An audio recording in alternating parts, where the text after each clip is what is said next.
So we're going to be up, we've got information on the screen, and hopefully it'll be easy to see, but it might be easier if you're closer. So I invite you to move up.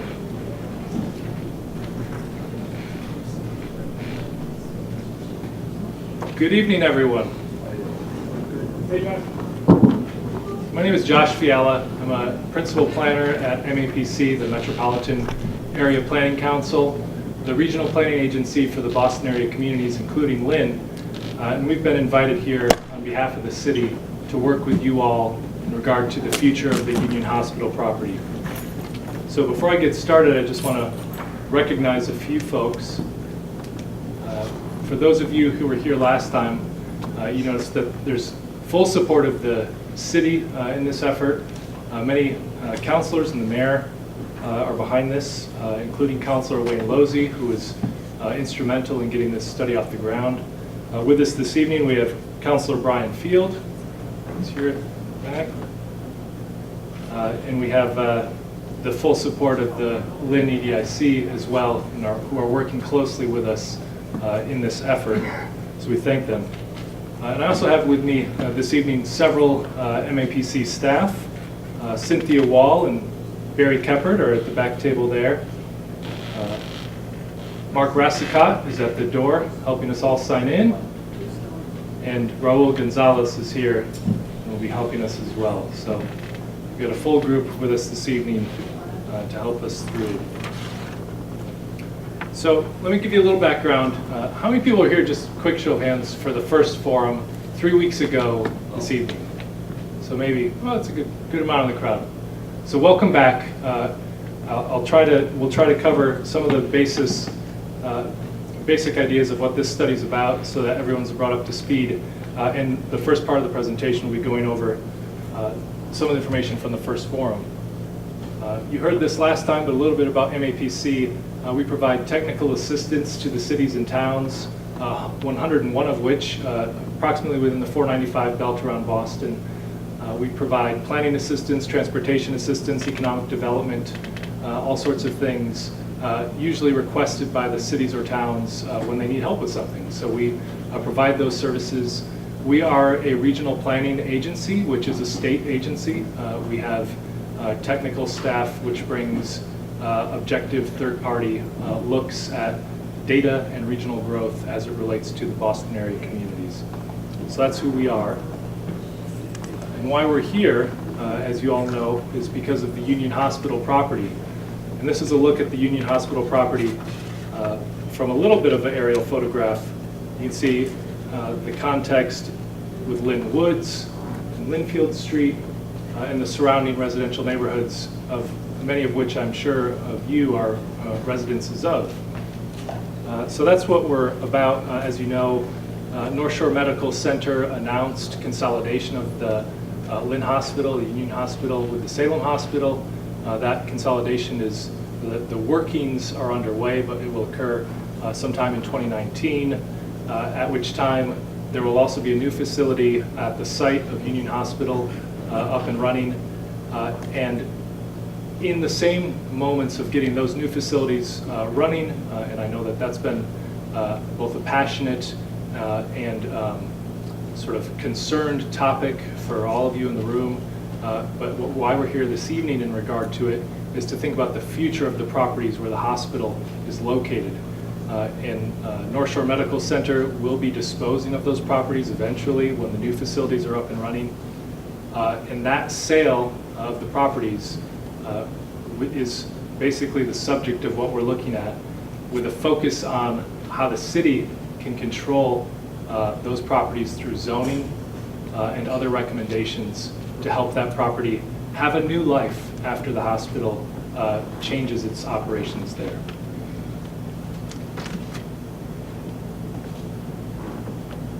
And here's a little more familiar look at the property itself from Lynnfield Street, looking back at it with the main hospital facilities in the foreground. And then it also includes the property along Woodland Avenue North and the parking area, which serves the hospital as well. So a little bit about why we're here.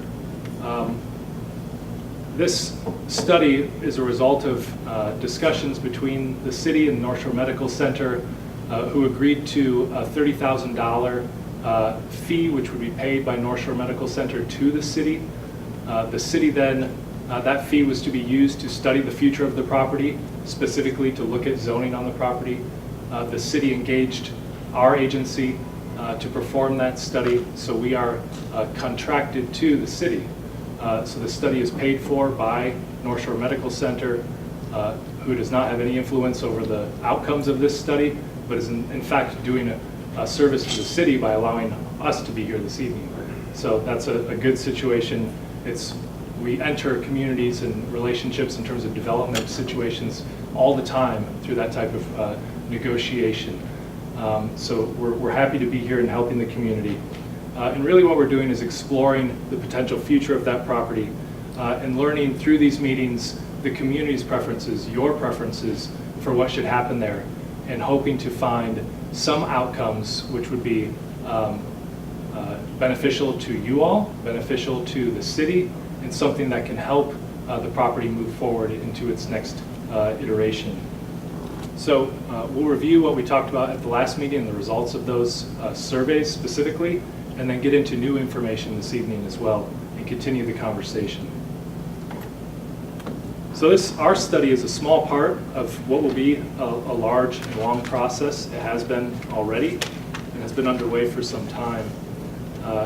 Back from the decision to consolidate facilities all the way to where we are now in 2018, our study is several months in length, and we'll be hoping to conclude our study in the month of October, next month. The new facilities will be operational at some point in 2019. The redevelopment of the property, which we're talking about in detail here, would occur after that time. So the sale of the property might occur sooner, but the redevelopment couldn't occur until the property is ready to be turned over to the next party. And ultimately, so we're here.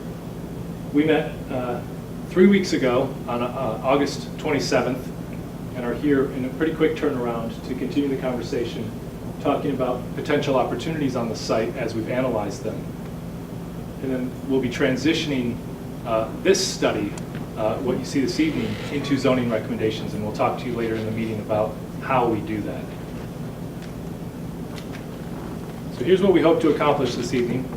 First off, we're going to go through the results of the survey. You saw some preview of those results with the cell phone technology we were using. You could see it on screen, what was happening in real time in the meeting.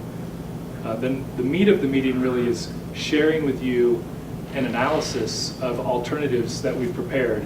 And this in many ways is kind of a working community meeting. So we don't know all the answers right now. It's a little bit uncomfortable position for us. We like to know answers a little bit better than we do right now. But we're exploring feasibility on the site and sharing that feasibility, what we've learned so far with you, so that you can help us direct where this study is headed. So in so doing, we're going to use the staff that are here this evening and engage you all in some discussions after the presentation. And we have some handout forms that will help you get your feedback to us about how to make these options even better for you. So let's dive right into that first section about what we heard last meeting. So we asked some general questions of the audience that was here last meeting, which was a little larger than it was this evening, or is this evening. We had in the neighborhood of 75 plus last time. And the first question was, what is your primary relationship to Union Hospital?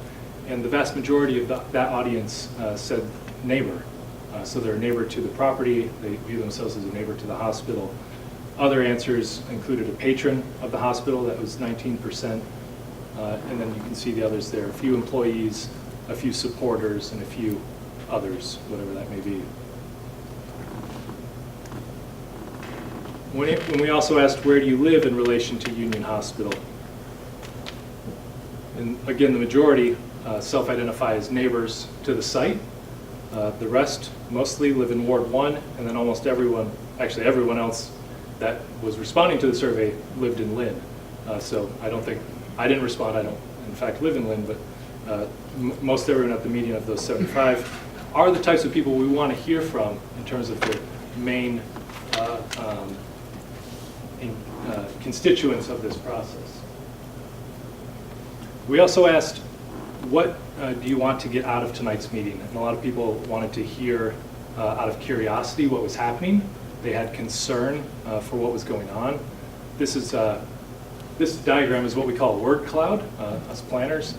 So we take all of the responses that were written in an open-ended question, and these words showed up the most often, the most frequently. The bigger the word is, the more frequently it was responded.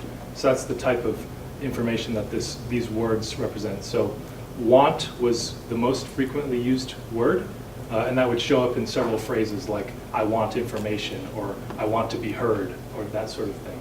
So that's what people wanted to see, and I would expect we have much of the same this evening.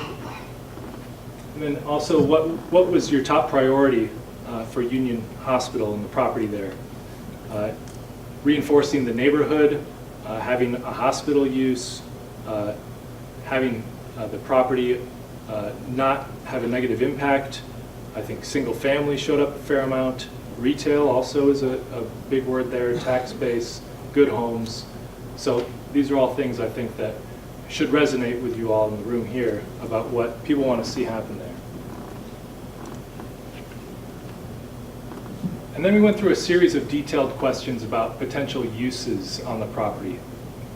And we started with Woodland Avenue North on the rear side of the property holdings of North Shore Medical Center. You can see this diagram is turned sideways potentially from the way you might think about it. So Lynnfield Street is out front, Dartmouth Street runs along the side, Woodland Avenue is here. So this is the main hospital building. So we went use by use and asked for your feedback. And if you recall in the meeting, we had people with cell phones were providing real-time feedback about the question and answers. And then we also had paper surveys for those who wished not to or didn't want to provide the cell phone response. And then we've combined all of those into these responses. So we didn't actually, we will put online the full results, but what you'll see, the big pie charts on the slides to follow, are the combined results. So all the information we've heard back from both the cell phone and the paper responses. What we found, actually, there were some questions in the meeting about the value of it, or if the cell phones were biasing the responses, which I think were valuable for us to hear. What we saw in the data was that, in fact, the cell phones were previewing what the full combined responses were showing us. So it was a valuable real-time indication of how people were feeling about a certain question. So the first question was, do you see single-family homes as appropriate for the rear site on Woodland Avenue North? The vast majority said yes. That's what they think is appropriate there. And that's a standard lot, basically the current zoning that is there today. The next question was about a single-family home on a smaller lot, either a compact lot smaller than 10,000 square feet, which is the current zoning, or a clustered lot of some kind. And the combined results there were more no's than yeses. And another note about this output is you can see both the percentage and the actual number of people who responded that way. So more no's in terms of a cluster or smaller lot use. We also asked about two-family homes, and there were a lot more no's about two-family homes. So duplexes are something that people are not comfortable with, at least on the rear side of the property. We'll get to the front side in a moment. Similarly with row houses or townhouses. And you can see these are the images that we had at the last meeting, which showed you an example of that type of use.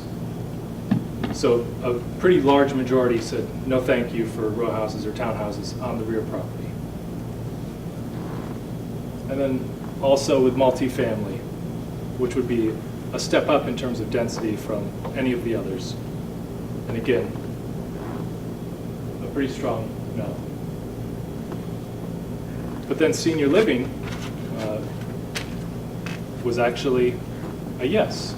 So 57% thought senior living of some kind, and that's a little bit open to interpretation about, because senior living could take the form of several different types of buildings, of course. But that was an option that people could see value in, potentially.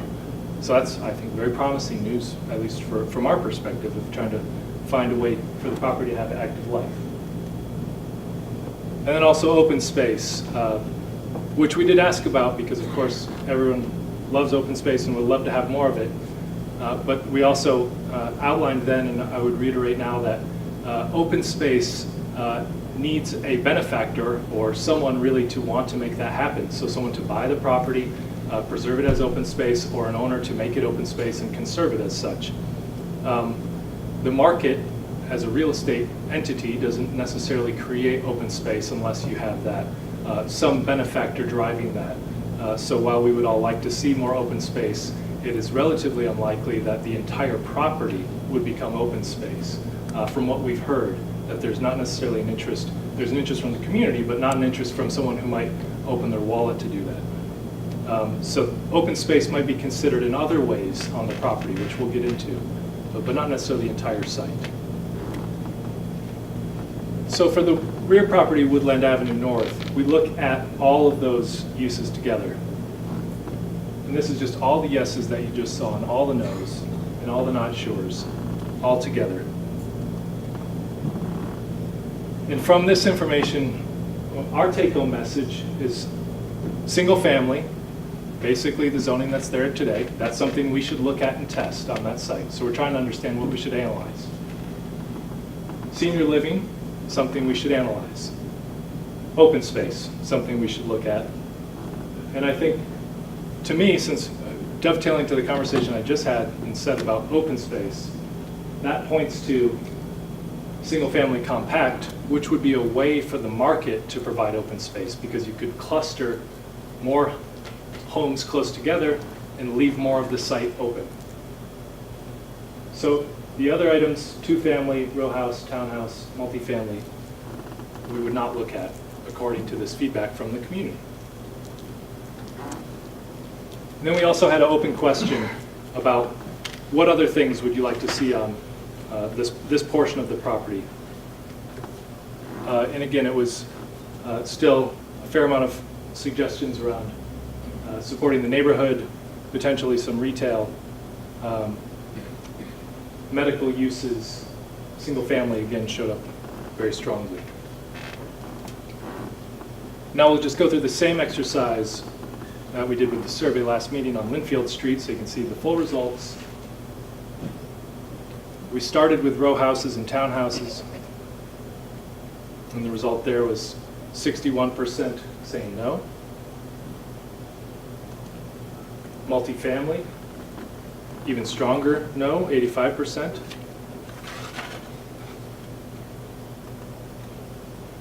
Artist live work, which could be a variation on a multifamily theme, except with a preference for artist use. Still no for that, 68%. And then again, we got to senior living, and senior living was an opportunity that people could maybe be interested in. And so it's reasonable to explore. At 64% saying yes, 19% saying no, 17% saying they were not sure.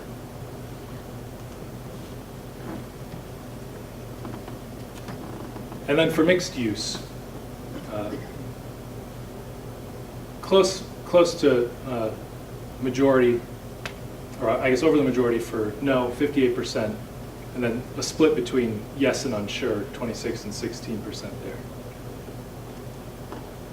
For just straight retail stores, pretty strong no at 72%. Restaurants, a little less of a no, but still a majority of no, 54%. And then a commercial or medical office, similar to the new medical facility of the Medical Village that North Shore Medical Center will be putting up on the site. And this is an image of that, in fact. And that was a, excuse me, a 54% yes. So an open option for potential more commercial or medical office use on the property. Similarly, with a clinic or nursing home or assisted living type use, 48% yes, 40% no, 12% unsure. So it may be reasonable to look at that as well. And then we had included a few uses which are in the current zoning by special permit, just to make kind of double check what we assume would probably want to be fixed as if there were zoning changes. Currently by special permit you could put a billboard or outdoor advertising on the sites. That was a resounding no, the strongest overall percentage of no. So that would be something worthwhile to actually fix up in the zoning. And then also similarly positioned greenhouse or commercial greenhouse are either allowed by right in the greenhouse's case or by special permit in the commercial greenhouse's case. And again, most people think that is a no. And then also asked about open space on the front property. And again, that was well liked as a use or feature and unlikely to be the entire property, as I've said. So again, we arrayed all of those together just to see them all side by side and the rate of what's occurring in terms of yeses, nos, and unsures. And then have looked at the uses which have gotten more than 50% of a yes, or I guess in one case close to it, in the clinic nursing home case. So this line here, and those that either pass that line or get close to it are the ones that are highlighted here. So senior living, commercial medical office, clinic nursing home, assisted living type use, or open space. So for us, that was very interesting feedback from the first meeting and set the framework for the work that we've done between that meeting and this meeting. So we've been working for 3 weeks on this work, a pretty quick turnaround, and we want to share the progress we've made with you this evening so that we can refine our approach and think about how this starts to translate into zoning recommendations. Before I shift into that, we also asked the open-ended question about Lynnfield Street potential uses. Medical was the biggest. School or schools would also be pretty big. That was reflecting many of the comments we also heard in the room, potentially a Lynn school because there's high demand for it. And that was something mentioned in the meeting a few times. Office space or open space, those were also mentioned. And senior use here shows up a fair amount too. And the last question we did ask in the survey portion of the meeting last time was a trade-off in terms of density. So would you like to see more density on the front portion of the property towards Lynnfield Street to have less density on the back of the property towards Woodland Street? And that was more yeses than nos. The opposite, to have less density towards Lynnfield Street and more density at Woodland Street, was the opposite. So less yeses, more nos, which I think makes sense. So we just wanted to check that as well to see how that worked in terms of we didn't want to assume anything from you guys. So now I'll get into the review of move on from the review of information and the results from the last session and get into the way we've used that information to bring new ideas to you this evening.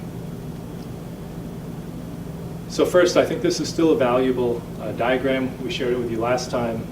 What we're really trying to find are solutions which work for you at the neighborhood level, work for the city at the city level, both in terms of tax revenue considerations, impact considerations, and then also work for the property owner. And currently, the property owner is North Shore Medical Center. As I mentioned, they're looking to dispose of or sell the property in the near future. So that property owner may not be, that we're thinking of in this situation, may very well not be North Shore Medical Center, but might be another development entity of some kind or new owner. So we are trying to think about a solution which provides something in that overlap.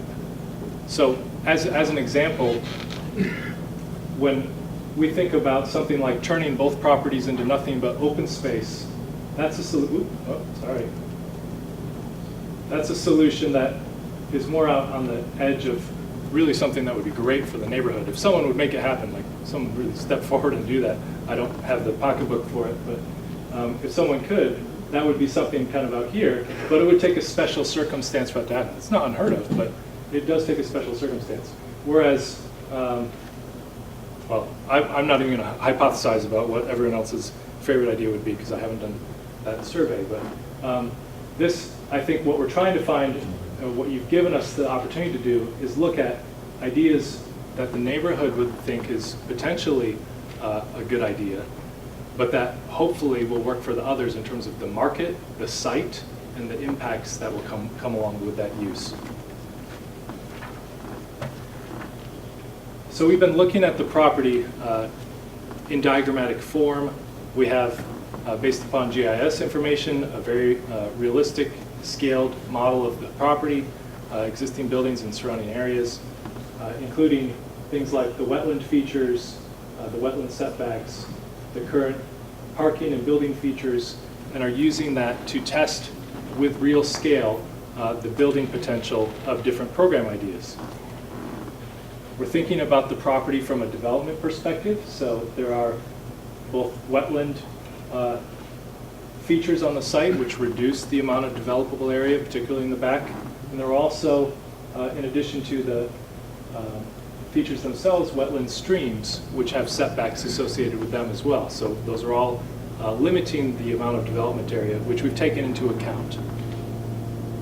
And of course, on the front half of the property, there is the large hospital facility, which has to be dealt with in some manner, either reused or demolished, to make way for another use. And we've thought about that too. So we're trying to do this in a realistic way to get to zoning recommendations which we think are both consistent with what the community might be thinking, but also consistent with what the market might be willing to make happen. And that's what we're trying to check off in all of these boxes. Considering the neighborhood and community's perspective, the city's perspective, North Shore Medical and future developers' perspective, what's physically possible on the site, and then also what's financially feasible in terms of that development program and what could it potentially yield in terms of revenues and profit, and could that ever get off the ground as a use, an alternative. Legally permissible is ultimately the result of our study. If we get to a point where we have recommendations that I think could be supported from a zoning perspective, then we can change the context of zoning to help make some of those things happen. And we heard a lot from you last meeting about potential impacts. So what's the traffic going to look like? What's going to be the impact on the schools? What about the environment of the site? We're keeping track of those things intellectually. Mind you, it's been 3 weeks since our last meeting, so we don't have something like a full environmental impact assessment, for example. But we are keeping track of the potential impacts of these changes at a conceptual level. So we've put together a few alternatives, and we're going to walk through those now. And as I talk through them, talk about the different considerations and the things we've already learned from going through this effort.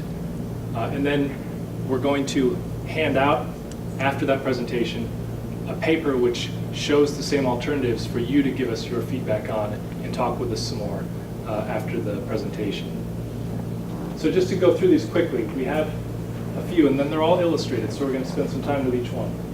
So we did look at the notion of a single-family development consistent with current zoning, because that's what we've heard a lot from, so we're trying to understand what that looks like and what it could mean. Reuse of the existing facility for medical office use. That was a use that was potentially an option that people could see benefit from, both in terms of jobs and healthcare opportunities in the neighborhood. And then also not only reusing the existing facility, but providing a new facility on the site. How do those compare? Senior living, you saw, was something that was well supported. We could see, took a look at options to see what that could mean. And we're happy to hear your feedback this evening about if it's what you were imagining when you said potentially yes to it in the voting. And then also assisted living, and then the potential for a training or education facility of some kind. And then on the type of these, we've thought about all of these as alternatives which are enabled by the zoning. In many of their cases, except for option 1, they would be enabled by a zoning change. They would not be allowed by current zoning. And they would be market driven. That is to say, the city through a zoning change would be opening the opportunity, but there's no guarantee that that opportunity would actually occur. So that we're trying to think about the market as well, so that the land would actually be redeveloped according to the zoning. And we're trying to open as many doors for that as are acceptable to the community and that we think are possible, because we don't know exactly which one it could be or should be. The last option that we have here, which we call need-driven, is a little different. And I'll talk about that when we get to it in the more detailed description of the alternatives. But it's really less market-driven and more driven by needs in the Commonwealth that might align with programs the state is starting to create and fund that might provide a different type of opportunity on this site. So we don't want to throw that out, but it's a little different than a zoning change for a private development entity to work from. So we'll discuss that when we get to it, but just wanted to point that out in terms of the types of things we're thinking about. So let's dive right into the alternatives. So each of the alternatives has an illustration along with it. The illustration is conceptual and diagrammatic. It's to scale, as I mentioned, and we've tried to be realistic about the way we thought about it and approached it. I think I failed to mention in the introduction, I'm in addition to an urban planner, an architect as well, and have done site planning and land use layouts for developers in my past experience. So we feel confident about at least the way that some of these site ideas are being approached. But they're not necessarily resolved site plans, for example, and they're not architectural diagrams either. So take them for what they are. They're really intended for us to get an accurate count in terms of the development program that might show up for our financial feasibility testing as well. So this would be based on current zoning. 10,000 square foot lots, 75-foot frontage required of each of the lots. We've complied with that. Some of the lots do get larger than that because they have to deal with the wetland area. And so some of this back area could potentially be another housing lot because the lots are big enough, but you couldn't really get to them in terms of access. So, maybe a really clever site layout might get a couple more lots, but probably not too many more. So you're thinking of in the neighborhood of about 23 single-family lots on the rear and 18 single-family lots on the front. And this would be in compliance with current zoning. So we wanted to test this as a baseline because we've heard a lot of expression about this is what should occur there and this is what people want. So for all alternatives, we've looked at financial feasibility, market potential, and the potential impacts. The financial feasibility, the technique we've used is called residual land value analysis, RLV. And it basically takes at a conceptual level all of the development costs to make this site plan happen, building the buildings, prepping the land, demolishing the existing hospital, and then all of the revenue sources from either selling lots or selling the buildings or new homes, comparing those two and seeing if there's any money left over to actually purchase the land from, in this case, North Shore Medical Center. And if the number that we come up with on a conceptual level is very negative, then it's relatively likely that that's about right. We're not using numbers that are completely aggressive or completely conservative. We're using numbers which are based on CoStar data, which is a reliable real estate source for how much construction costs and revenue side of things look. So when we put all of those figures together, it's hard for us to see how an option like this becomes financially feasible. So that's one of the conclusions that we want to report to you.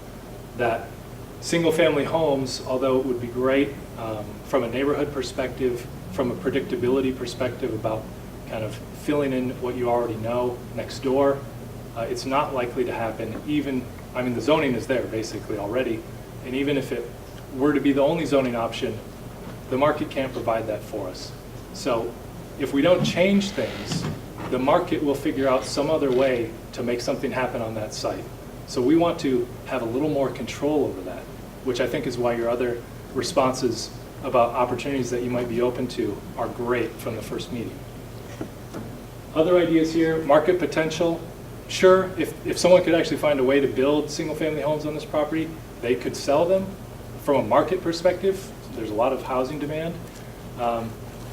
Traffic generation, it'd probably be a positive because it's much less people overall than the hospital facility under its current conditions. From a school's perspective, that could be a negative because you might introduce more school-age children potentially with new single-family homes.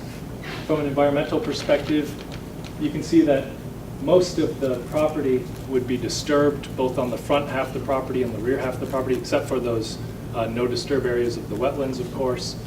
And then from a jobs perspective, aside from the temporary jobs of the construction, there wouldn't be any long-term jobs, maybe aside from home occupation type uses or maybe self-employment in a home. And then affordable housing, if required as part of the zoning as an inclusionary 10% of the new homes need to be affordable, it could potentially provide some affordable housing, though that would have to be included in the zoning. And then the property value of the surrounding homes and neighborhood would probably be positively impacted if that were to all work out. So that's the type of thinking we've put into each of the alternatives. The single-family homes on the front half of the property, of course, had the extra hurdle financially of having to carry the demolition cost of that very large 200,000 square foot plus hospital facility. So then we moved into the next alternative to give it a similar assessment. And this is ultimately to help us understand from a zoning perspective where the options are. So medical office reuse of the existing facility. This would basically be a user who might be difficult to find that would find the existing facility pretty close to what they need and would have to do some improvements, code compliance improvements, interior fit out improvements and the like. They might edit the building in some way to reduce the square footage that would be left, but they would potentially find a facility that had previous medical and hospital origins to be beneficial to whatever use they have, and they would try to use the facility as best they could. That might be a pretty small collection of end users who are that type of establishment to see this as a good opportunity. If that type of user were to find it usable, make those changes happen, they would probably require a similar amount of parking and site disturbance. They might make some site improvements along the way, some landscape in the rear parking lot, some landscape or maybe a small dog park or something on the Woodland Avenue property. And then you'd see probably it would be, if that were to happen, unlikely then that back here would turn into housing of some kind. So you'd see mostly the same property that you have today, which would be great. And from a zoning perspective, you should probably allow that opportunity to see if there's someone out there that would take this type of property and take advantage of it in that way.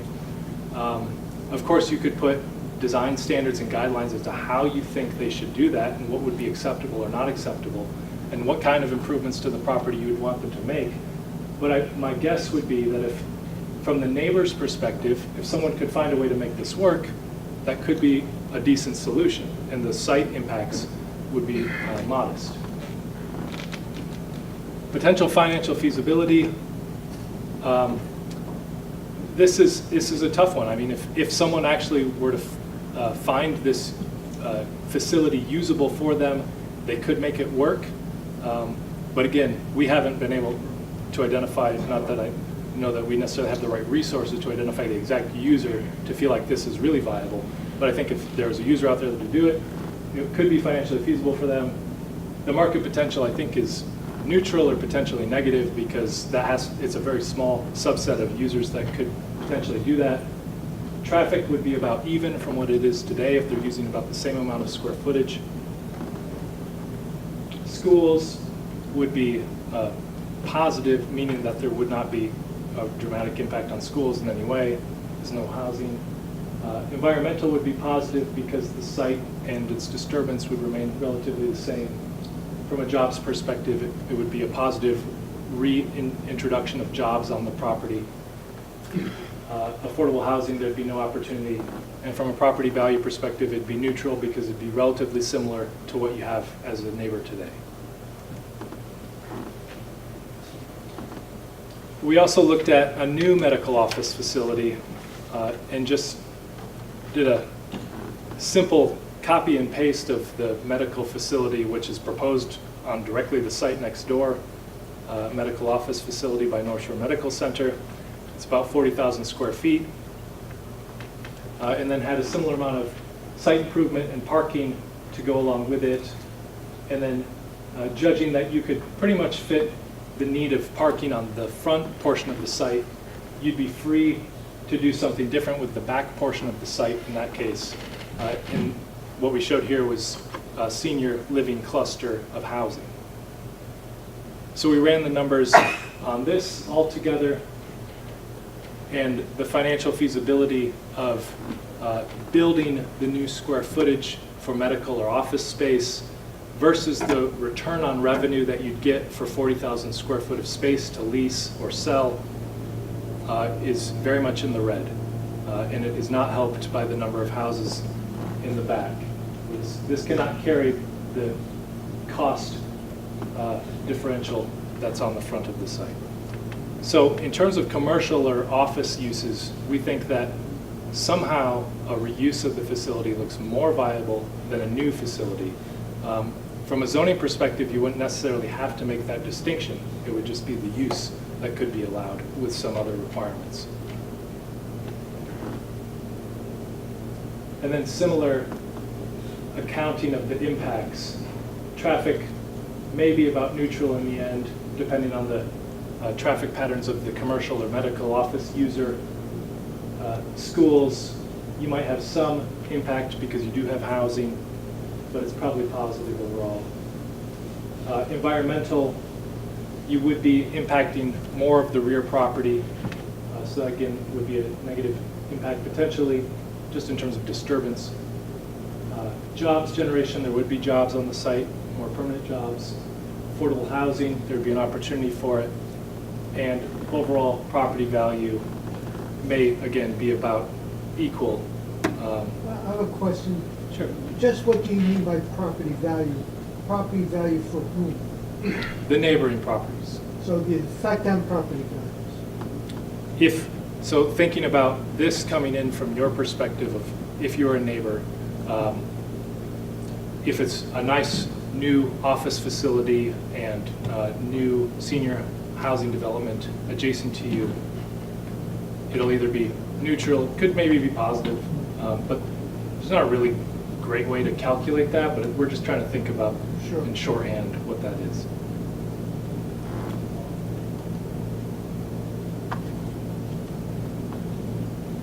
And next we moved into two alternatives which look at residential type development programs.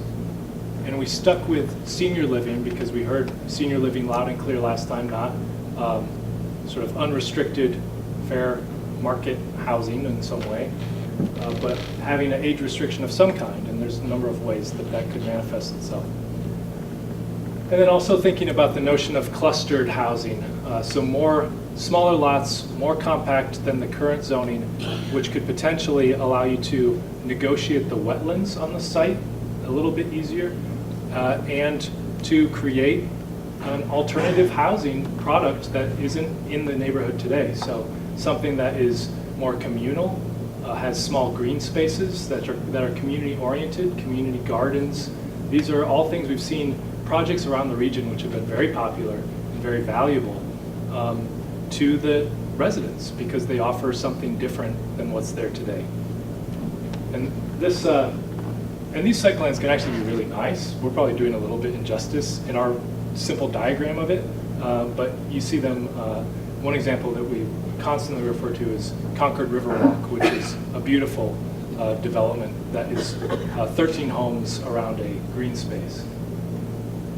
So you can see that in that sort of layout, the parking is kind of put together in some pockets that serve units, houses that would have walkways to them from the parking. They're assembled around small green spaces. And then what you don't see in this diagram, of course, are trees, and where you would have left much of the site undisturbed, around the edges, you would have still forest. And so you're trying to cluster the houses in such a way that you're not giving every inch of the property to 10,000 square foot lots, but instead trying to create a more coherent community place. The other opportunity here, as you cluster some of this parking and a turnaround for circulation towards the rear of the property, is access to the woods. So you might have a few extra parking spaces to access a trailhead there in the future or something like that. It could be a community amenity and benefit. And then similarly, you have senior living homes arranged in the front. And you see we're not dramatically adding more homes, but it's a higher number than we had in the single family existing zoning. But from a financial feasibility perspective, it still wasn't enough overall. So it was, well, we did actually look at it on the two parts of the property. So that number of homes on the rear part of the property, which is more ready for redevelopment, would work, looks like, would pencil out from a financial feasibility perspective. But the overall project together is not enough homes to carry the demolition costs of the hospital. So it looks like when you combine all this together, you'd have to actually get to a higher number of unit count or higher density to carry that overall site prep cost. So that's what you see here. Financial feasibility is negative. Market potential is positive. We think it would actually be very positive because it's a housing type which isn't right around here.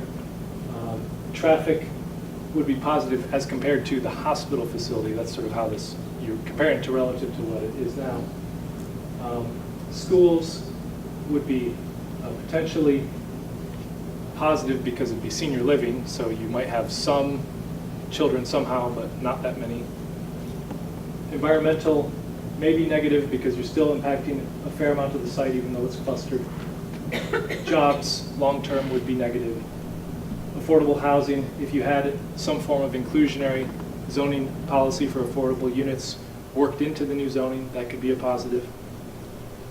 And then property value, I think, would be positively impacted by that. So let me just pause for a moment and say the next alternative is not consistent with what you told us in the survey. Okay, so what we wanted to do was actually test, now that we've got all these physical models that we're using and financial spreadsheets and things up and running, and they're working pretty well for us, we wanted to test to see how many units we would have to get on the site before our models showed from that residual land value analysis that you would get to a positive land value. So that's what the next diagram is showing.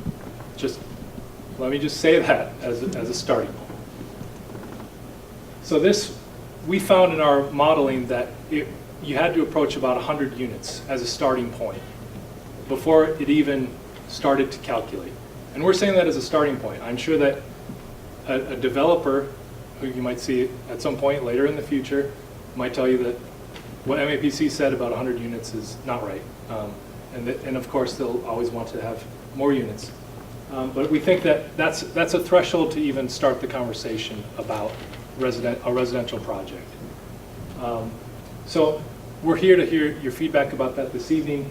But I think this is the type of thing that you might start to see. Townhouses is what are shown here along Lynnfield Street. And so those would provide a frontage with some yard setback on the front side of Lynnfield Street with some parking in the rear. That would provide a buffer from the street edge to a little more dense housing type, either multifamily or potentially another kind of walk-up townhouse that might be stacked units. And then you could knit together the frontage on Woodland Avenue with homes which are consistent with the frontage of the street today. So you might be able to sandwich on the size of this property some lower density and a little bit lower density stepping down to something that's a little higher density. And then supporting that with surface parking on the site. And then have also some room for landscape buffers, a courtyard which could be great and nice. And then stepping down in density, as we heard in the survey, as you get to the rear property. And again, we're showing a similar site plan with compact units around open spaces and things like that. And together, you're up in the neighborhood of, I think, a little shy of 100. So this provides, I think, some interesting site planning lessons, which could be built into zoning as design standards or design guidelines that would potentially take a density which is necessary for feasibility, but make it more contextual, fit into the neighborhood better. That's one of the things we want to hear your feedback on this evening. But if one of the ideas to come out of this is that senior living is actually something that would benefit the community and would provide another option for how you're able to live and age in your community, then we will probably need to have a conversation about what density level that needs to occur at. And so we're starting that conversation now.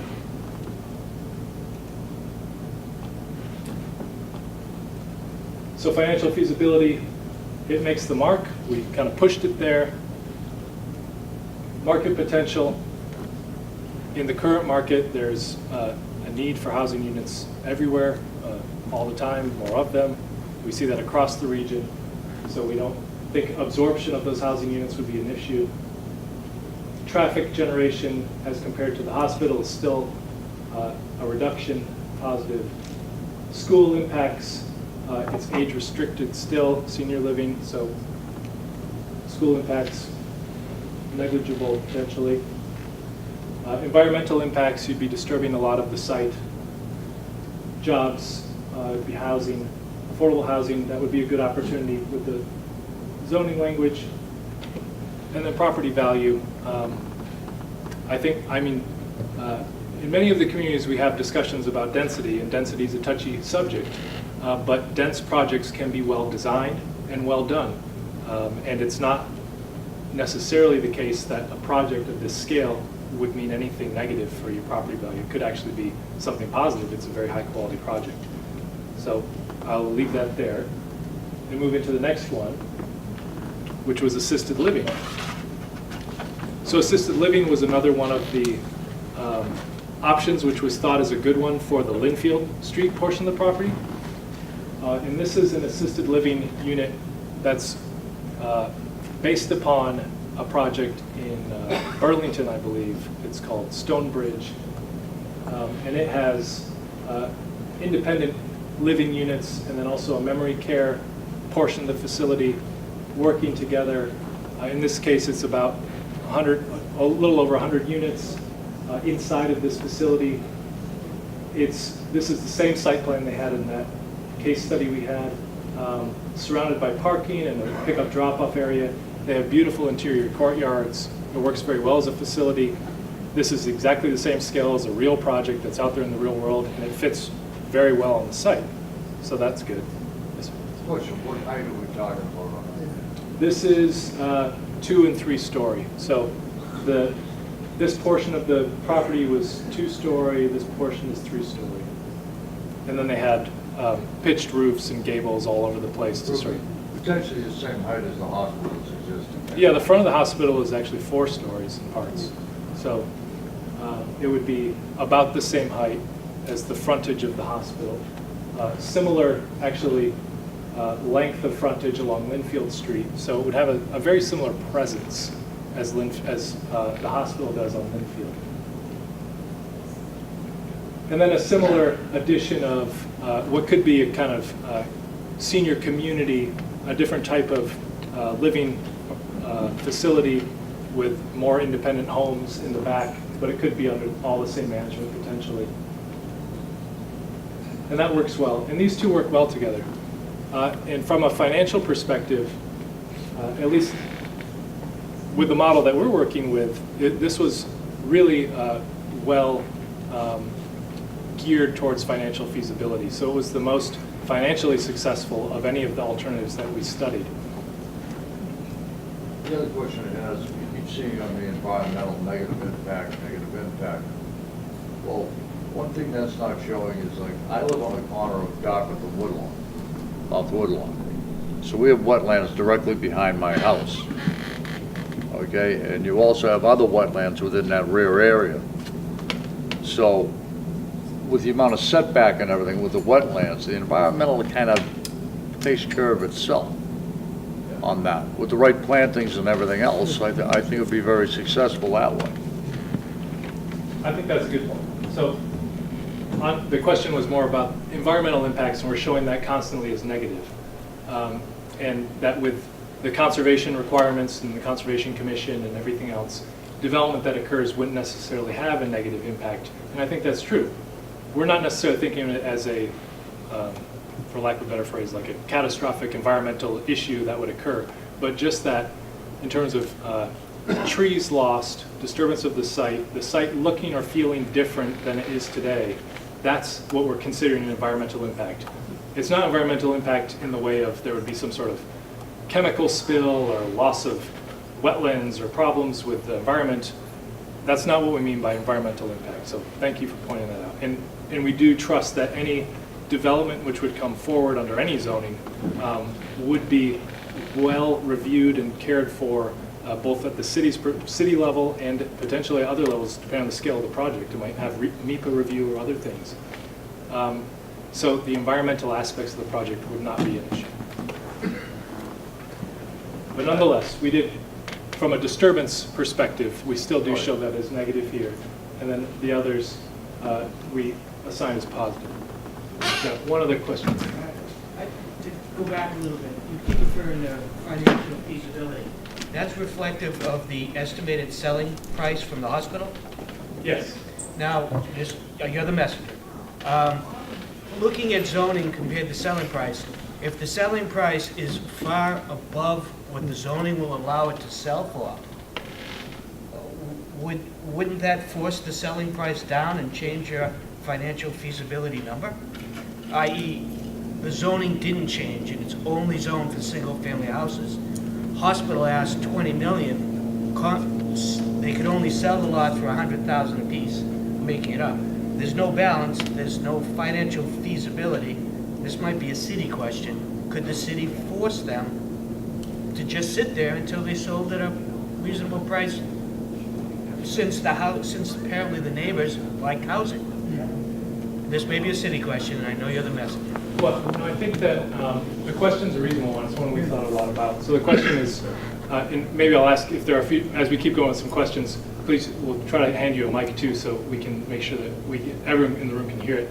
But the question was about if the zoning doesn't change, the selling price potentially also doesn't change. And so our calculation of value through selling price would be different and unchanged. And so what we've thought about is the fact that development change occurs as a result of zoning changes, of course, that's what we're talking about.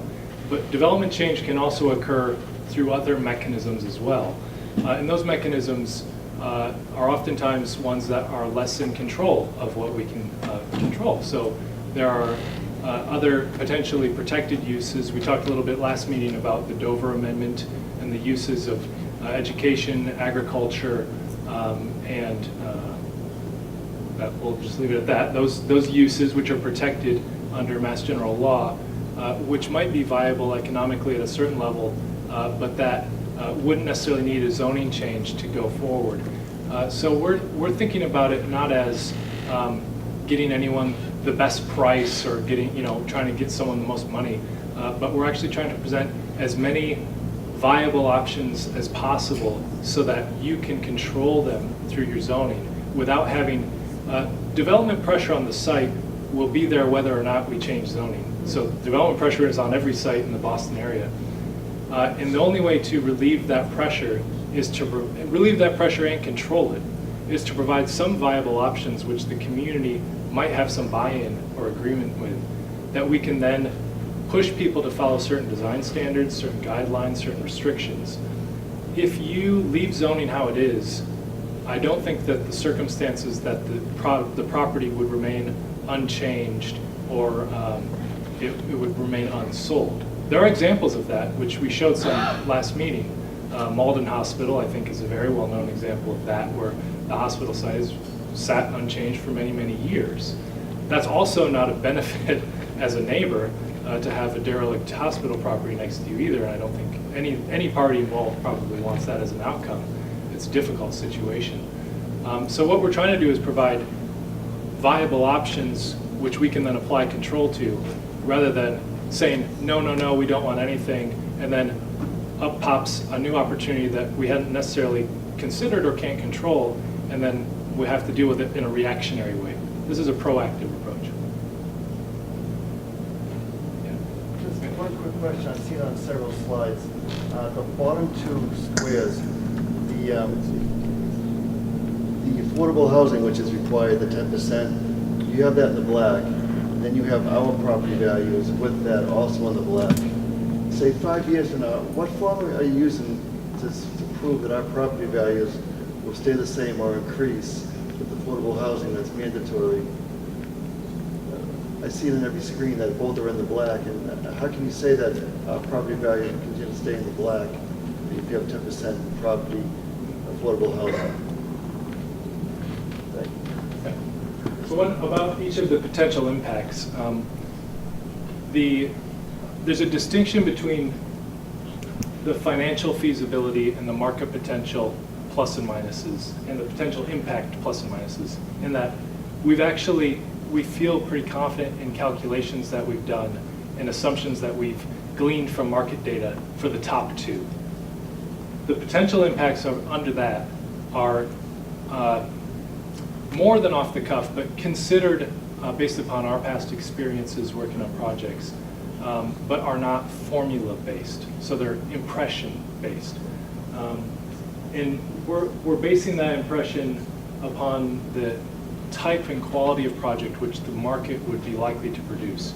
And even if it included affordable units, which would be a benefit to certain segments of the population, for sure, those affordable units would hopefully be part of a very high quality redevelopment, which would be cared for and maintained over time, in which case would not necessarily negatively impact property values. So that's some of the thinking to illustrate what's behind it, but it's not a, It's not a science. yeah, it's that one, as you get down on the potential impacts, it's less scientific. Although I will say, to round out this study, we will probably be trying to think about those a little bit more scientifically as we zero in with you about where these potential options are going. For example, for traffic, for all of these uses, we can look at the Institute of Traffic Engineers standards for the types of traffic generation figures for different uses and understand and compare those impacts to other uses. So in school-age children, we can look at the number of units and the ratio of potential children that might be produced under certain circumstances. So we will be able to get a little more informed on those, but I think in the end, maybe we'll do some looking, but I don't know offhand of a exact property, like a hypothesizing about property value as a formula, but I'll check it. Yes. Are we finished with the alternatives, or, because I'm wondering whether or not you have one that includes both assisted living for our seniors as well as independent living, more of the cluster house in the back with the assisted living in the front, and whether or not you looked at that potential. I think this option is the closest to that you described. And we do, maybe So we will jump into general questions in just a minute, but the nice reminder that we might still have one more alternative left is right, and we do. And it was the last alternative I'd like to share with you that related to what we're calling a partner-driven, not market-driven opportunity. So you'd have to assemble state funding and state initiatives along with potential other partners like community colleges or the like who might be interested in healthcare training and education. And so that would potentially be looking at, again, reuse of the existing facility and all of the site amenities and configuration that are there. And the reason that we've even kind of thought in this way about it, and it is, we're doing some phone calls to kind of ground truth this, and it's, again, as I say, we don't have all the answers at this meeting, so we're putting out there our current thinking. But there are discussions at high levels in the state and Commonwealth about healthcare and the training and labor issues associated with healthcare professionals. And there could potentially be a real need in the healthcare sector, both across the Commonwealth and in the Boston region and North Shore specifically, that might look at a facility that's available like this as a real opportunity to put Commonwealth resources behind it, along with other local partners, like North Shore Community College as an example, to really think about this property as a different type of asset, not a private development type asset. So here's a little bit more context about that, the state's workforce blueprints, looking at streamlining career opportunities in the healthcare sector. And this could be a facility which might provide a physical home in connection to some of those programs which are being thought of or really lifted off the ground with substantial amounts of funding. So while, again, this is an idea which would require more discussion and thinking, we think it's one that could be, should be left open. Jobs were mentioned a fair amount in the last meeting, training, and also a connection to healthcare, which the site has provided this center of healthcare in the community for so long, and to have it have another life as a community health center and healthcare provider in some way, maybe through training. And we did come across a very interesting example, I believe in Louisiana it was, that there's a training center which they've just created, which is heavily based upon virtual training technologies and virtual training centers, which could use the facility in such a way with the removal of the hurdle of many of the training facilities needing patient care as a part of that training. But the technology that some of these innovative centers are using could create that complicating element of the patient care out of it and just leave you with potentially a facility that would be well aligned with that type of thinking. So that might be a combination type opening opportunity through zoning, but also then require continued attention to it, both at the city, region, and state level as an opportunity as that paying attention to it at the Commonwealth level starts to unfold. And again, this would be not something that's likely for like a development entity to put together. It would occur on more of the public sector side of things. So its financial feasibility is in a different set of considerations. Similarly, with its market potential, it's more from a labor and workforce perspective and training perspective. Traffic could be about neutral if it's a fully operational facility with training shifts coming in and out. From a school's perspective, there'd be really no impact on local schools. Environmental impact, the site could be used much in the same way. Jobs, it would be a great benefit. Affordable housing, there would be no opportunity there. And property value would be neutral or potentially benefit from it, I would guess. So now we have thought through all of the alternatives. And then this is just the same scale of thinking that we've put with each of them. And as I mentioned as I was going through them, the combination which included senior living and assisted living as a option together seem to have the most positive aspects and the least negative aspects, and potentially the cleanest path towards viability. So that would be, from our perspective, coming into this as a zoning study, where our hope was that we could find something within that overlapping Venn diagram to help the city understand a pathway to move forward to a new successful opportunity on the Union Hospital site. This is very promising to see potentially an outcome that might flow out of this. We'd love to hear your feedback about it. We can have some more questions as a general Q&A, but we'd also love to get your feedback on some of the handouts as well. So I invite you, if you do have a question, to please use our microphone so that everyone can hear it as well. Yes, sir. Oh. So one factor that I don't see listed that I think the city particularly would be focused on, but also us as citizens would have an opinion on, is the tax base, the effect on the tax base. So for instance, the last option presumably or possibly would be tax exempt if it was a public supported facility. Okay. Also in that regard, my question is, what is the current tax base for that facility?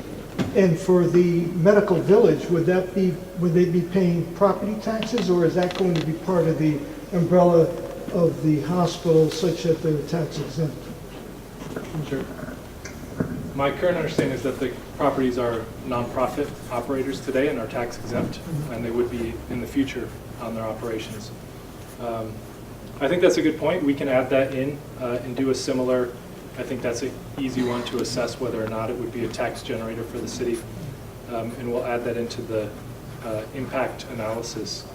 But I think for the most part, as you suggest, except for option alternative 5, they would probably all be more tax revenue generator than the current circumstance. Let's go with that.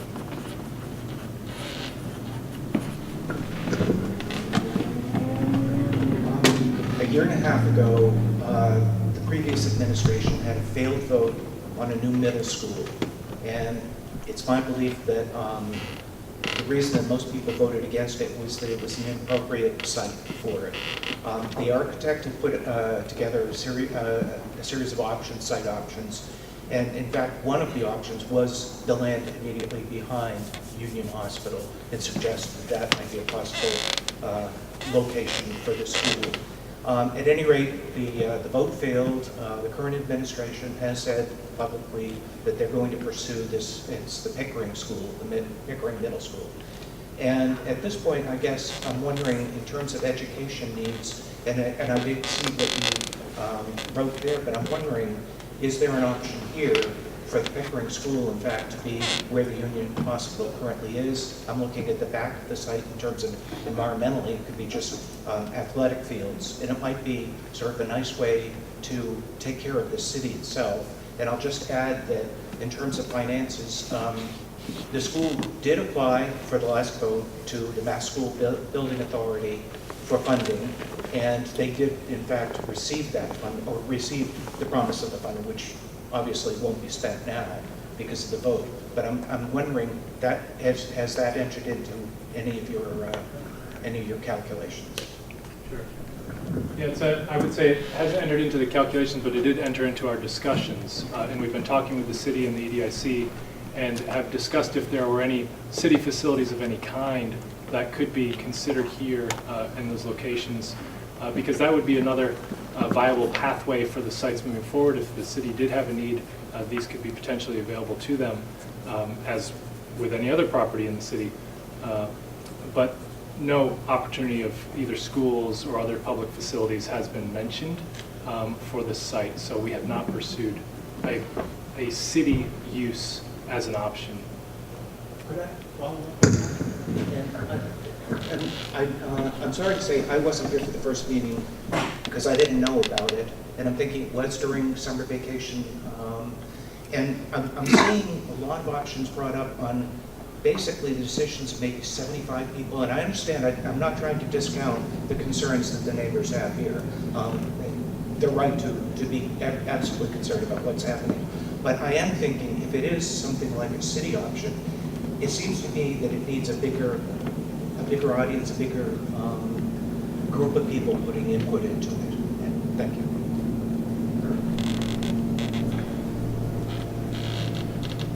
Question. We went with that alternative 4, which was the assisted living and clustered senior living in the rear. Approximately, what would the construction time be? 2 years, 2.5 years? Or faster. Yeah, I mean, if someone really wants to get in there, they could probably do it in a year or so. But yeah, I mean, a year or two construction, I think, on a facility like that. Just look at the impact on the neighborhood. Yeah, there will be a state of change. Oh, yeah. And yeah, I think that probably measuring it in a few years relative to some of the other examples around the region would be a good success, because some of those have dragged on for many, many years. Oh, yeah. Yes, sir. Just wondered, you've been involved in the process. You've been involved in the process now for a month or so with the hospital, and do you have any sense of whether North Shore Medical Center Partners is going to support the decisions that you come back with them? When you talked about financial feasibility, one of the questions that I kind of felt was, has the hospital recognized the fact that basically most of the donations to purchase the land originally and most of the donations to build the facility came from people in the city of Lynn, largely large employees like the GE in the city of Lynn, and will they take that into consideration as far as the neighborhood and the development that does take place at the site? Thanks. Yeah, I don't know the answer to that specific aspect of how they'll consider land value, but I know that it was very important to us from our process standpoint to do a financial feasibility analysis as part of our work, because we wanted zoning options which we thought got into the realm of viable, whether or not, you know, consultants all the time like to have dueling models for viability and other things, but I think that we were doing this in a very sound basis in terms of what we think those opportunities are, and we didn't want to just both make community-based conversations like this that didn't have a basis in the economics of what was going on the site, but also didn't want to end up with zoning options which could never get off the ground. So that was important to us, and hopefully it sets the next steps of the process up for success with the sale. We have a question right over here. Okay, at our last meeting, I asked a question about time to take off on yours on education and the impact of what you're doing with the numbers, with how many students and children in the schools. You said you had conducted something, and this meeting we're going to try to bring it to us. Do you have any kind of study that was? Oh, yes. So the study that was done, which I mentioned last time, there was not a study that I'm conducting, but the agency had conducted a study in the region comparing housing production and school enrollment. And I think it's called the Waning Influence of Housing Production on School Enrollment, as a catchy title. And that study actually is a good one. I've found it for Lynn residents to look at, because it does showcase Lynn school enrollment data, at least that's available to us in our agency. And it does show that your concerns are backed up by the data, in fact, that Lynn is one of the largest and fastest school enrollment increases that is occurring in the region. So I think that we've heard that. I think that the options that we're talking about with you are taking that into consideration. And that's a problem that cannot necessarily be solved by this site or by this issue, but we're trying to at least not make that a worse circumstance.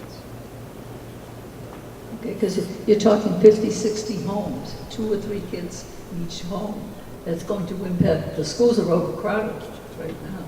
Well, the key distinction there between the options that were shown, which we're listening to the feedback, were that they would potentially be age-restricted homes.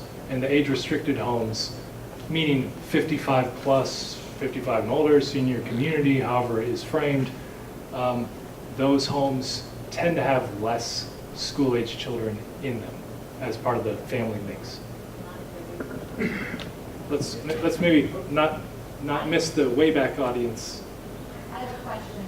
Not once did I see on your slideshow anything mentioned about public safety, because the Union Hospital is convenient for us that live up there. We can just drive there in an emergency.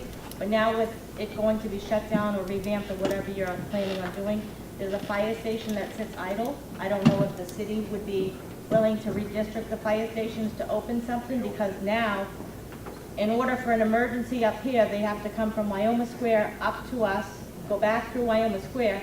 You're increasing houses, traffic, everything else. So now, the response time is what's detrimental. So, you know, that's a big thing that has to be looked into. Plus, the police, you know, adding a police car up that way if you're going to increase 100 houses. I mean, traffic's going to be a problem. Emergency response time, it's all got to be figured into it. Especially if you're adding a senior housing. And I'm not saying that, you know, they're more susceptible than younger. Well, I shouldn't say that, because, you know, they might have more medical emergencies than younger people, but the area up there has been built up. I've been up there 20 years, and let me tell you, we should have a fire station up there. Yeah. So, I mean, our taxes are the highest in the city, and the services have to come. If you're closing a hospital, we need something up that way for our emergency response time. Okay, thank you. So the question is about public safety and adding into the impacts, and we'll work with our municipal collaboration folks at the agency to see if there's some way for us to consider public safety impacts of new development as well in our listing of potential impacts. Maybe let's just go next door on the bar there. Yeah. On the back lot, is there a buffer zone between the property lines that you will put in, because they're, on Dartmouth Street, we're looking at from 0 to 90 to 100 feet in elevation. On the back part of the lot, there's steep hills between the Lynnwoods Reservation and water and sewer. And on the southeast side, you've got Mary Ellen Drive, which is a steep hill of over 90 feet, all contributing into the wetlands. That has to be, obviously the wetlands, but they're going to have to do something with it, because you're not going to build that close. There's going to be some kind of buffer zone, you know, they can put in. Or how, I should probably say this, how close are you encroaching to those, the reservation and the existing areas that are already built? So the wetlands that we've shown have a 30-foot no disturb buffer around the wetlands. I do not believe there is a buffer in the current zoning to property lines, aside from the setbacks that are listed. There is also a 25-foot buffer on the linear wetland features, the streams, on either side of the stream. There could be built into future zoning a standard about buffering to neighboring properties or having a wooded buffer. That would be something that could potentially be a viable standard to put in. There's enough land potentially. I guess what I'm saying is, you just said there was 25 feet coming off of the streams and then 30 feet coming off of the wetlands. Is that, would you still be able to put that many houses in there? Was that taken into consideration when you came up with those numbers? Yes, that is taken into consideration with those numbers. And so we've shown those the accurately measured feet off of the wetland features and respected them. There are, one thing not mentioned in that discussion, there are 100-foot buffers from the wetlands as well. You can disturb within those buffers, and we have disturbed within those buffers. So that all of this work would be subject to review by the Conservation Commission because of the way it's positioned in those buffers. Excuse me. I don't mean to just butt in, but I'm trying to get your attention so I can make my comments. 2 or 3 facets to it. First, environmentally. You live up the top of the hill behind the hospital, and fine, you have your wetlands areas that are going to be undisturbed, either the ponds or the streams. What about the animals that are migrating every morning and every night? From up the top of the hill in the woods, down to the ponds at night, and back up again. You're going to starting putting houses, driveways, yards, fences, things like that. It's going to be a very, very dramatic interruption of the wildlife. And they do travel quite a lot of distance. So it's not just affecting, where some birds are going to be nesting or something like that. There's a lot of migration all year round. Secondly, just as an observation, when you were talking about a lot more cluster housing or the smaller lots or potentially the duplexes, things like that, your voice perked up because obviously it's financially advantageous to have more development. But with that, the traffic in and around within a quarter mile to a half mile of where we are right now, and the hospital is right now currently, the traffic is going to be severely impacting anybody who moves in if there's going to be a saturation of new housing there. Whether it just be apartments, senior apartments, or single-family homes or cluster housing. That's going to be the worst. And there's no way around it. I beg that you would, just on any morning during the commute, anywhere between 7:45 and 8:45, just look at the traffic that's going on, and that's in the nice weather. So it's going to severely impact, and there won't be any shortcuts to get on and off of Lynnfield Street, period. And thirdly, I'd like to see a little more of an even presentation rather than the perkiness when it's cluster housing and it's going to be a very well-producing financially project, as opposed to, well, this would be nice, but the voice drops and a lot of ifs and maybes and possibles. It wasn't lost.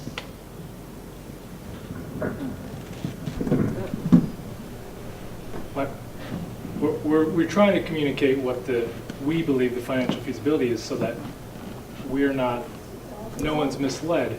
Well, Miss, we have no financial interest in this project. We're a regional planning agency that has no financial interest in development in any way.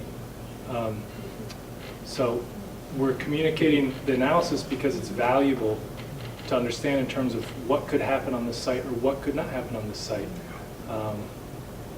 So I am trying to send that message and communicate it, mostly through verbally, and I apologize if through nonverbal communications that has come across to you.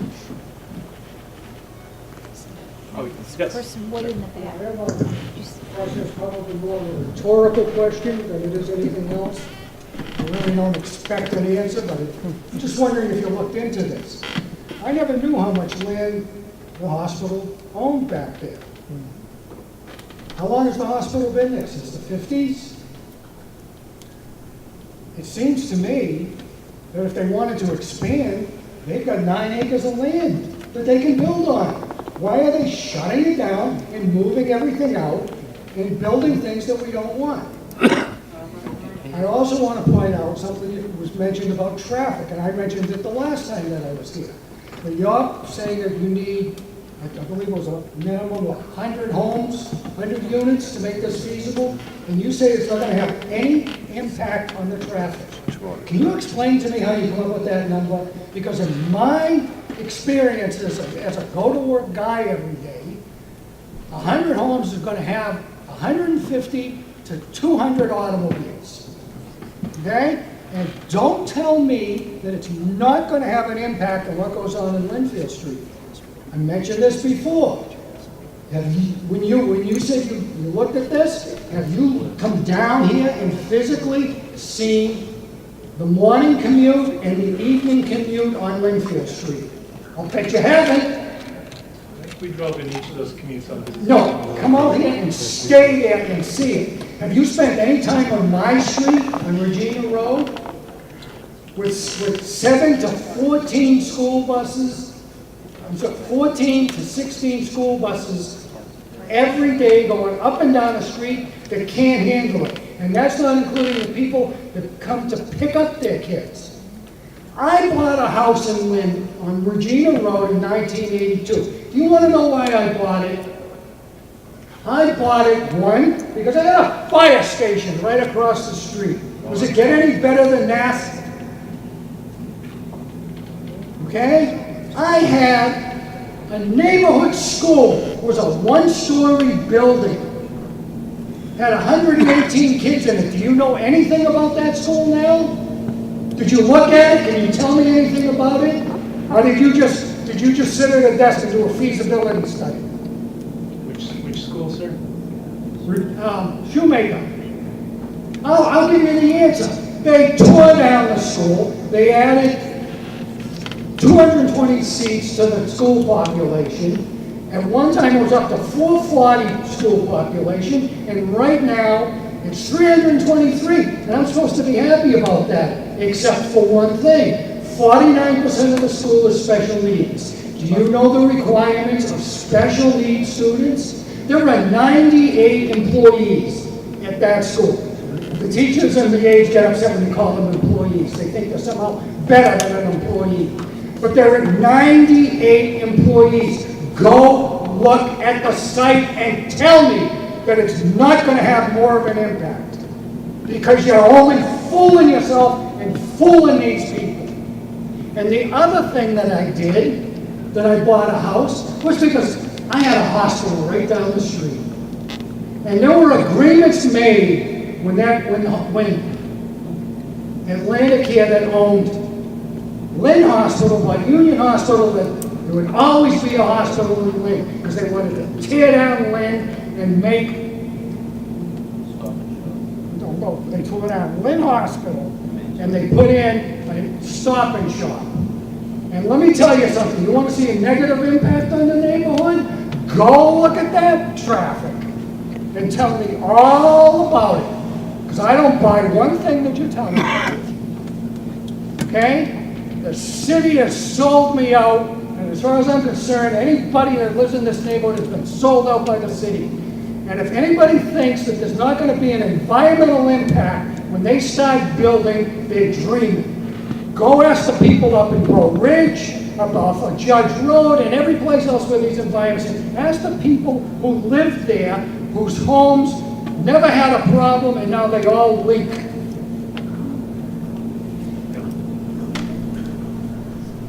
Yes, sir. No, far back. At the last meeting, you discussed two particular hospitals that have been closed. One in Stoneham that's been within the past year, and one in Quincy, which was in the past year, and in Stoneham, which was probably, what, 20 years ago, you said, I think? I think that was in Arlington. In Arlington, okay. You talked about the back facility, the back part of the property being easier redesigned or redeveloped. And you kind of lean towards that front portion where the existing structure is. And a developer seeing potential on that particular site as a reuse. Can you discuss some of the challenges that those two other hospitals had or still have, because there's been no redevelopment at those particular facilities as a redesign or a reuse for that particular property, and challenges that we may face too with those similar redevelopments? Yeah. So hospitals and medical facilities are very specialized buildings and specialized uses, and so to reuse them will inevitably require a lot of retrofitting, renovation, and the like, just to even bring in another medical user. So I think that's the biggest hurdle, is the specialization of the space. Other hurdles include any user that would change the use of the building will require inevitable building code triggers and upgrades that will be costly. So using the existing building, even if it's just using the shell, would be an expensive proposition, I believe, and that would be for any number of users, office, or even some sort of residential conversion potentially. And then I think that the healthcare network of providers and users who would use a hospital like that is not limitless, and Partners and North Shore Medical Center are a large player, the largest in the Commonwealth in terms of that space. And if they're not using the facility, that puts a large dent in the options in terms of users who might. So I'd say those considerations are the big ones. And if I think the other things that have happened in those other sites, mostly Quincy is a relatively new hospital site which is underway.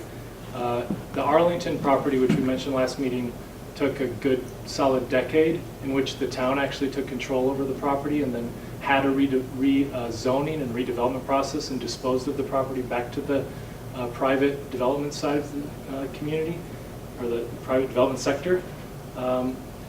Those situations, what we're trying to do here is act proactively and quickly so that even though it will still take years for this to all unfold, we're taking steps now to set up the appropriate decisions a year from now or sooner. And if you don't take those proactive steps as Arlington did, then I think you end up more in a situation like Malden has experienced, where there has been, it's fair to say, substantial community resistance to development, particularly density on that site in Malden, which has caused them to become stalled, both from a development and community perspective. And then now the challenges that they're all facing are what to do with a really derelict, mothballed facility, which is of scale, which is neighbor to many residential properties and is an eyesore and a health safety challenge. So it's a tough situation. Not doing anything, it presents challenges. Trying to be obstructionist to change presents challenges. Trying to open the door too wide presents challenges. We're trying to strike a very thoughtful, sensitive balance, and we understand that there are a lot of challenges and passion around this issue in the room and in the broader community. So we're appreciative of that, and those are, I think, some of the dynamics at play. Yes, sir.